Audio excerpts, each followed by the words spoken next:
A winding road with nary a car in sight leads us to a curiosity in the New Hampshire town of Sandwich. Here we find what locals call the Great Wall of Sandwich. Imagine being so mad at your neighbors that you build a wall, a big wall, not to shut them out, but to constantly remind them of your revenge.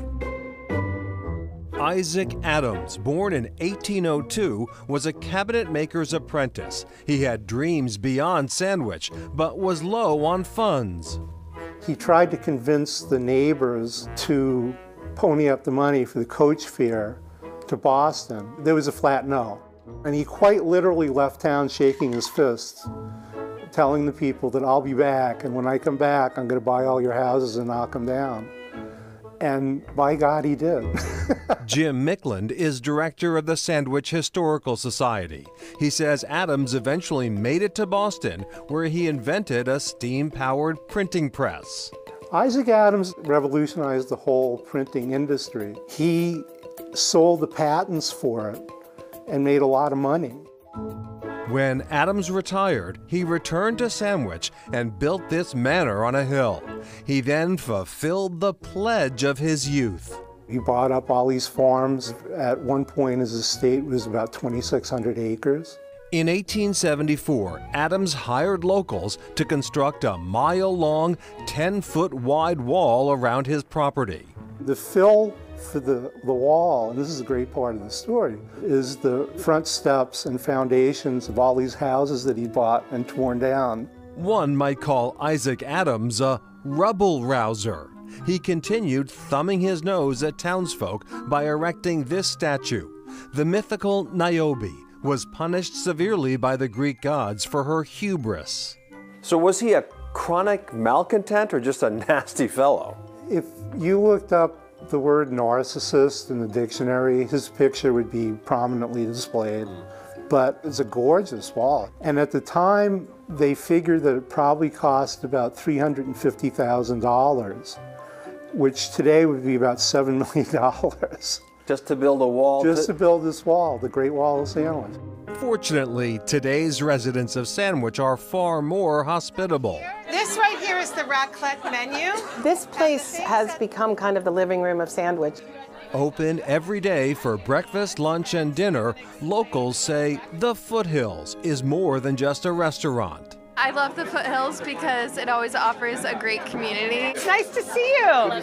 Rebecca Cole and Nancy Blaine co-own the Foothills, a former coffee shop they bought and renovated in 2021.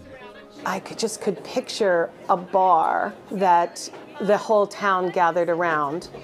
But then also, you need a sandwich in Sandwich. Best friends for more than 30 years, Cole and Blaine lived and worked in New York City. Cole has deep family roots in Sandwich and introduced Blaine to the area. The whole town is historical architecture. And then, of course, we're nestled in the mountains, which is why we call them the Foothills, so I hike all the time. If you had the dream of the quintessential New England town with snow-capped pine trees, and this is it. Cole is a celebrated landscape designer, specializing in gardens and green roofs. Blaine left a long career in publishing, moving full-time to Sandwich during the pandemic. I just thought, I'm 55 and I don't want to just do one thing my whole life. To develop a menu, Blaine and Cole enlisted the help of New York-based chef Fareed Bougalem, who also happens to be Cole's former husband.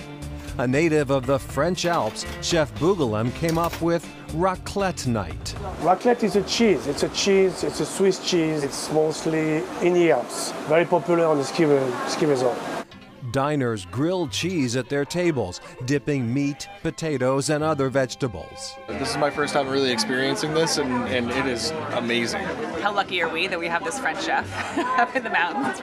This is a home away from home in the Foothills, in the depths of a New Hampshire winter. To have this hub and feel a part of the community, I think it's essential for small towns.